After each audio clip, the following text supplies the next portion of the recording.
설치기사분한테 여쭤봐야 됩니다. 그래야 알고 내년에 냉매를 또 안 넣죠.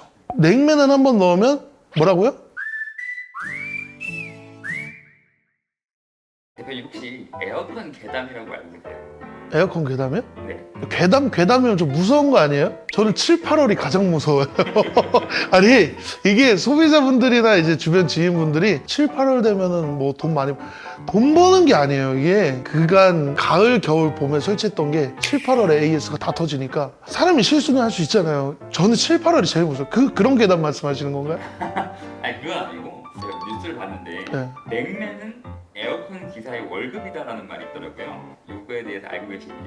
저희는 냉매는 자재값밖에 안 나와요. 그 뭔 소리예요 대체? 커뮤니티 글을 봤는데 냉매가 꼭 필요 없는 현장에 냉매를 굳이 넣어가지고 고객들한테 이렇게 돈을 청구를 해서 그거를 뭐 기사님들이 이게 챙기신다 뭐 그런 얘기가 있더라고요. 일단 뭔 내용인지는 대충 알 것 같은데 에어컨도 선배님들이 다 계시잖아요. 저희 회사 이사님이 저한테는 선배님이시거든. 아버지예요, 이사님이. 근데 아버지 때 20년 전쯤에 저희 지금 현재 저희가 쓰고 있는 냉매는 웬만하면 R410A라고 해서 분홍 색깔 통이에요. 근데 그게 아무리 커봐야 10kg짜리밖에 안 나와가지고 옛날에는 R22라는 초록 색깔 가스통을 많이 썼거든요. 그 20kg짜리까지 나와가지고 좀 컸어요. 근데 그 한 통이 옛날에는 한 6만 원, 7만 원? 옛날 선배님들 말씀으로 이 한 통으로 100만 원 못 벌면은 이다 그런 말들이 있었어요. 그러니까 옛날에는 솔직히 저도 제가 가지고 있는 느낌으로 올 여름만 쓸 수 있게 좀 가스가 세게 할 수 있을 것 같아요. 제 감으로. 제가 할 수 있다면 다른 기사님들도 다 가능할 거란 말이죠.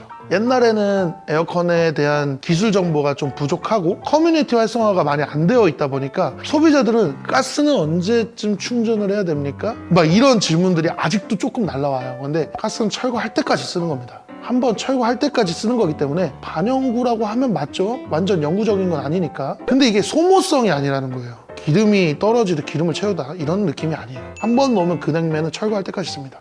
어디서 새지 않는 이상. 제가 앞서 말씀드렸잖아요. 딱 한 반년만 쓸 수 있게 세게 만들 수가 있다고, 기술자라면. 옛날에는 기술 정보가 공유가 안 됐으니까 분명히 그런 기사들이 분명히 있을 거예요. 그래야 나한테 설치를 했으니까 여기 고객님이 내 번호를 알고 다음 해에 또 연락이 와서 냉매 충전을 하는데 그 냉매도 원가가 있잖아요. 많이 안 들어가요. 옛날에는 시스템 에어컨보다는 가정집 투인원이나 아니면 상가에 뭐 스탠드 하나 뭐 이런 식으로 썼으니까 한 8만 원 되는 가스통 20kg짜리 하나로 100만 원을 못 벌면 은신이라는 말이 그렇게 나온 말이고, 요즘도 그런 사람이 있다면 대표님 상식상으로는 아예 상상할 수가 없는 문제다.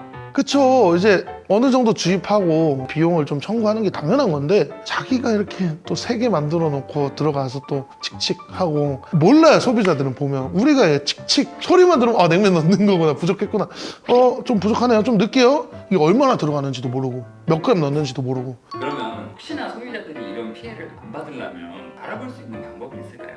일단 냉매가 없어서 에어컨 기사를 불러서 냉매를 주입을 할 때 꼭 요즘 쓰는 거는 웬만하면 R30이 아니면 R410A 냉매일 텐데 R22라는 냉매는 거의 없어지고 있어요. 한 15%, 20% 정도 남았을 텐데 실외기 스티커를 보면은 기본 냉매 봉입량이라고 적혀 있어요. 근데 스티커가 좀 낡아서 해진 경우에는 검색을 해보십시오. 그러면 카탈로그가 네이버에 웬만하면 다 뜹니다. 기본 냉매 봉입량을 넣고 배관이 어느 정도 길어졌느냐에 따라서 냉매를 또 주입을 하는 거거든요. 그 배관 길이를 좀 보고, 웬만한 가정집은 다 기본 냉매 봉입량만 넣어도 돼요. 그만큼 주입이 되어 있기 때문에 비용을 지불을 하고 서비스를 받는 거지 않습니까? 그러니까 모든 냉매를 다 날려버리고 그러고 나서 기본 냉매 봉입량을 주입하고 추가된 배관 길이에 대한 그 냉매를 넣는 거를 정확하게 설치기사분한테 여쭤봐야 됩니다. 그래야 알고 내년에 냉매를 또 안 넣죠. 그리고 냉매가 새는 건 어디선가 새는 거예요. 근데 한 4년, 5년 잘 쓰다가 새는 거면 제품에서 샌다 생각을 하시면 되고, 나 작년에 설치했는데 냉매가 없네, 냉기가 안 나오네, 그러면 설치 기사한테 전화를 해서 누설 테스트를 좀 해달라고, 누설 점검을 좀 해달라고 요청을 해야 됩니다. 냉매는 한번 넣으면 뭐라고요? 끝까지 쓴다. 철거할 때까지 쓴다. 근데 이제 4년, 5년 된 거면은 제품에서도 용접 부위가 정말 많아요. 그리고 낡고 부식이 되고 하다 보면은 냉매가 정말 미세하게 셀 수가 있으니까 2년, 3년, 4년 잘 썼는데 냉기가 왜 안 나오지? 가스가 왜 없지? 하면은 설치 잘못보다는 제조사 측에 요청을 해서 제품 테스트를 한번 해달라 요청을 하는 게 맞는 겁니다.